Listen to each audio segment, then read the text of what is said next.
What's going on, everybody? David here from Bluckers Videos and Toys, and today we are going to be taking a look at the Jurassic World Dino Trackers Danger Pack, Dakosaurus and Borealopelta.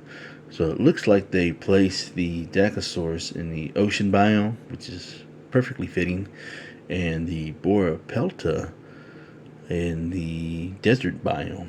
So, which is kind of a little odd because since the Borealopelta was discovered in Alberta, Canada, not known for desert environments, but okay. But this is in fact Jurassic World after all, so they can do whatever they want. Alright, so let's go ahead and take a closer look at these things. Alright, first up we got the Dakosaurus, which was pretty much found in Western Europe, and it lived in pretty much the late Jurassic and early Cretaceous period. So let's go ahead and clip this thing out and take a closer look at it. Alright, so I really do like the coloration of this thing. I think they did a magnificent job of the details of this species as far as the paint scheme goes as well. So looks like it was dipped into this dark plastic right here, or molded out of the dark plastic, and then they just painted the top part, which is cool. You know, I wasn't expecting it to go all the way down there, but I do like how it just kind of fades out right there, so they did a good job with that. So it's not as ugly as some of the other paint schemes that they've given before. So I do like to have that cream color right here is for the head, a little bit here on top, and then I got the striping along the top of the head and the neck, and here along the back side of it. And here is the scan code if anybody needs it. So, and then as far as the head sculpt goes, it looks pretty good. Small eyes, little dot right there for the pupil on that side, and then it looks pretty clean right there on that side. So this one, this side's not so, yeah, looks alright. It's a little smaller compared to this one. This one's a little bit larger. At least it's not messed up. So as far as the jaw and teeth goes, looks pretty good. So they did a pretty good job on this one. So I do like the fact that they gave it certain rows of teeth right there. The large ones, then in between the little small ones. So overall, as far as the figure goes, the looks and the paint scheme, I do like it a lot. I do like the flippers and how they have made those look and everything. So nice texturing right there. So as far as the way of articulation goes, the tail can go 360, and the flippers can just go up and down. They're just only on a hinge, not a ball joint. So that's it. So you can't like really extend them out like that. But the neck is on a hinge, so it just only goes up and down like that. And then the jaw goes all the way right there. So that's about as far as the jaw can open on mine. I don't know if it can go open any further. I'm not going to push it, but it looks really good. So overall, this Dakosaurus is nice and clean, you know. And you could really army build these things. You could like buy like a dozen of these things and have a school of Dakosaurus swimming around, you know, if you choose to go that route, you know, for an aquatic setup. So, but yeah, let's go ahead and do some size comparisons. So as far as the species that lived in the same time frame as the Dakosaurus, I'll bring out the Suchomimus, or not Suchomimus, I'm sorry, the Irritator. My apologies. Don't beat me up over it. Then you have the Sauropelta, and we have the human comparisons. So as far as that size being accurate for the Dakosaurus and the human, it's pretty close. They weren't very large at all. It's more on the smaller size. Might be a little bit bigger than what they made, but it's pretty accurate for the most part. You know, might be a hair bigger. But looks really good. All right, let's go on to the next one. All right, so now we have the Borealopelta, and Boreal. It kind of reminds me of that makeup company, Boreal. So I don't know if that's why they named it that or not, but it just sounds similar, even though they're two different things. But anyways, but yeah, this thing was found in the Alberta, Canada, and lived in the Cretaceous period. And when they found it, it was mostly one of the most complete species that actually, excuse me, that actually had its osteoderms and shell and skin, you know, everything pretty much intact with it. I don't think the skeletal structure was complete, but it is mainly this part alongside with the half the shell and stuff from the pictures that I've seen. All this right here along the neck, it was all completed and everything. So they was able to determine, you know, skin tone and all that stuff and the coloration that it could have had. So it's just very interesting as well.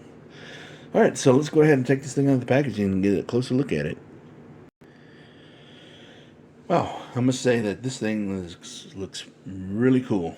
I really do like the molding that they did for this particular species, you know, and I'm really impressed by it, you know. Nice detail. They went all out for the molding of this.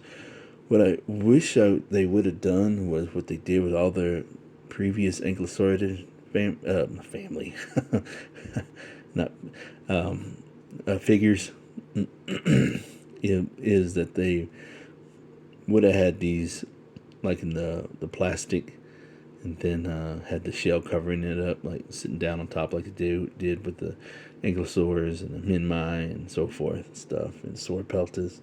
I thought that would have been really cool and been a nice touch, you know, so it can match with this two long horns right here, and it would have stand out a lot more, in my opinion. I wouldn't expect it to be from the neck part, but at least for the shell, and not necessarily the tail, because that's a separate piece. But yeah, that would have been cool, really cool. But anyways, as far as the sculpt goes, I'm really loving the sculpt. Looks like it's pretty much almost scientifically accurate, in my opinion. So I do like the little details that they have for the neck and for the shell on the sides and everything. So here's the scan code if anybody needs it. So the texturing looks really good. The underbelly and along the side, the legs, the front and back. So got the little osteoderms here running on the sides of it. So it's really good. Muscle structure right there, the deep cuts right there in the hind legs. And as far as the head sculpt goes, looks really good. The eye right there. Alright there. Looks like it's a little down, more so down than in the center, like this one. This one looks good right there. This one looks like it's like looking down or looking back or something. But overall, I mean, it's a good color scheme, color pattern. You could tell that they spray painted here because the main body here, you could tell it's a separate piece right here. The bottom part compared to the top part, and they had to paint a little bit here to kind of match it a little bit. Get the little cream colored right here along under the lower jaw and neck right there. But overall, I mean, it's a really great color pattern. Really do like this one a lot. So, alright, so as far as way of articulation goes, the tail can go all the way around, and then the legs forwards and backwards, the front and back, hind legs and front legs. So not much movement there. Just on the hinge. And then here, the neck is on a ball and hinge. So you can go sideways with this, go all the way around, and then forwards and backwards, up and down.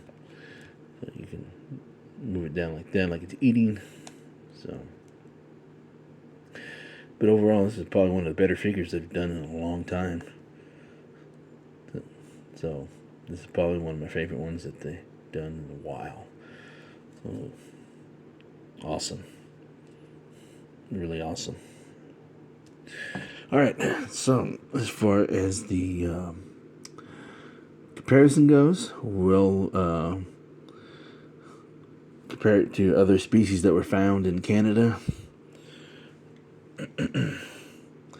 Here is the Albertosaurus, which has lived in the same area, and possibly the same time frame, I believe. Don't remember. So let's go ahead and sit it right there. And then here's another species that was found in Canada, but in a different location. Here's the Edmontosaurus.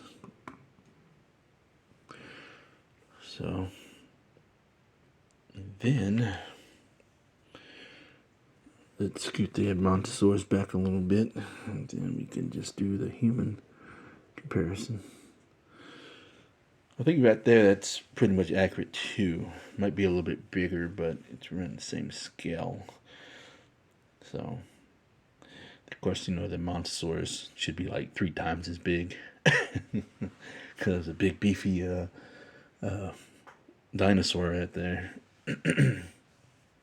So, anyways, so yeah, those are the comparisons. They're all found in Canada. All right, there you have it. And I really do like these two. These two are really good. The sculpt wise, the paint wise, everything pretty much matches what it's supposed to be, I think, in my opinion. So it looks really good, you know. So these two are probably my favorites from the Dino Tracker line so far that I've reviewed. So let me know in the comments below what you think. Which one's your favorite out of the two? And don't forget, where's the wisdom? Buy what you love and not what you like, because if you buy what you like, you will always end up getting rid of it. And I will catch y'all later.